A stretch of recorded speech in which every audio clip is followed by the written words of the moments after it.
6 minutes past. Another Fox News alert, because we're just getting word now the president is inviting the entire House Democratic caucus to the White House to talk about spending and the debt issues, as well as that government shutdown, as we said, now in day 9. It is the first of 4 meetings that the White House is planning. With whom the others will happen, we don't know, but the other 3 congressional caucus and conferences will be invited next. It did not seem like the president was ready to talk yesterday when he went to the microphone in a dueling news conference with the House Speaker. First, the president. I am happy to talk with him and other Republicans about anything, not just issues I think are important, but also issues that they think are important. But I also told him that having such a conversation, talks, negotiations, shouldn't require hanging the threats of a government shutdown or economic chaos over the heads of the American people. What the president said today was, if there's unconditional surrender by Republicans, he'll sit down and talk to us. That's not the way our government works. We can't raise the debt ceiling without doing something about what's driving us to borrow more money and to live beyond our means.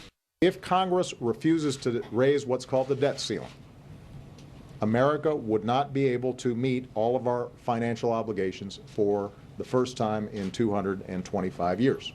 The idea that we should continue to spend money that we don't have and give the bill to our kids and our grandkids would be wrong. Okay, there it is from the back and forth. What will happen today? Republican Senator Rand Paul's got a pretty good idea. He is our live guest here in a matter of moments. Inside of America's newsroom at 8 minutes past, Mark. All right, so now between this CR time and the debt ceiling time, 2 weeks now until we hit that debt ceiling number and the possibility of default. The White House says that magic day is October the 17th. That is next Thursday. But President Obama may be using some fuzzy math, some think, because he says even if we raise our debt ceiling, it won't increase our debt.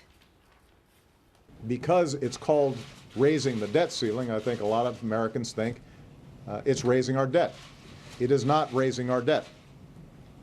This does not add a dime to our debt. It simply says you pay for what Congress has already authorized America to purchase. Really? Is that so? Stuart Varney joins me now, host of Varney and Company on FBN. Stuart, how is that possible? And if that were possible, we would have bumped up against these ceilings and then gone down in the coming months, right? Let me re-quote exactly what President Obama just said. You pay for what Congress has already authorized America to purchase. Precisely. You pay for it. You've got to borrow to pay for it. You borrow more money, you increase the debt. President Obama wants another $1 trillion to spend. That would raise the debt from $17 trillion to $18 trillion. Clearly, it does add to our debt. Martha, the president's in a corner on this issue of debt. In 2006, he did not want to raise the debt ceiling, called that unpatriotic. In 2011, he was in charge when we went through a debt crisis and were downgraded.